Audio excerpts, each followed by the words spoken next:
ప్రజాస్వామ్యంలో one sided విజయాలు ఎప్పుడూ డేంజర్. ప్రజాస్వామ్యం చచ్చిపోతుంది, నియంతృత్వ ధోరణులు వస్తాయి. అది ఉండకూడదనే కోరుకుంటున్నాను అలాంటి వాళ్ళు.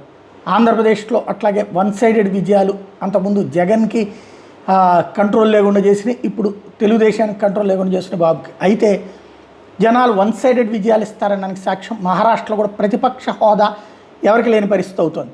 ప్రతిపక్ష హోదాకి అక్కడ 288 సీట్లు కాబట్టి 229 కావాలి, ఉట్టి 29 సీట్లు కావాలి. మహావికాస్ అఘాడి అంటే అక్కడ కూటమిగా ఎప్పుడు ప్రతిపక్ష స్థానం ఉండదు, సింగిల్గానే ఉంటుంది. మహావికాస్ అఘాడి అంటే కాంగ్రెస్ పార్టీ కావచ్చు, ఉద్ధవ్ థాకరే వాళ్ళ శివసేన కావచ్చు, అట్లాగే శరద్ పవార్ వాళ్ళకి సంబంధించినటువంటి పార్టీ కావచ్చు, ఎన్సీపీ కావచ్చు. ఎవ్వరికి కూడా 20 ఆ రేంజ్లోనే వచ్చేసి 29కి దరిదాపుల్లో కూడా లేరు.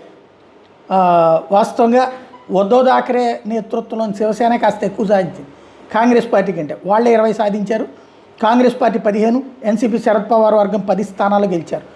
ఇక ఉద్ధవ్ థాకరే నేతృత్వంలోని పార్టీకి ప్రతిపక్షం ఇవ్వాలా లేదా అన్నటువంటిది బీజేపీ నేతృత్వంలోని షిండే తర్వాత ఇటు అజిత్ పవార్ వర్గాల చేతుల్లో ఉంది.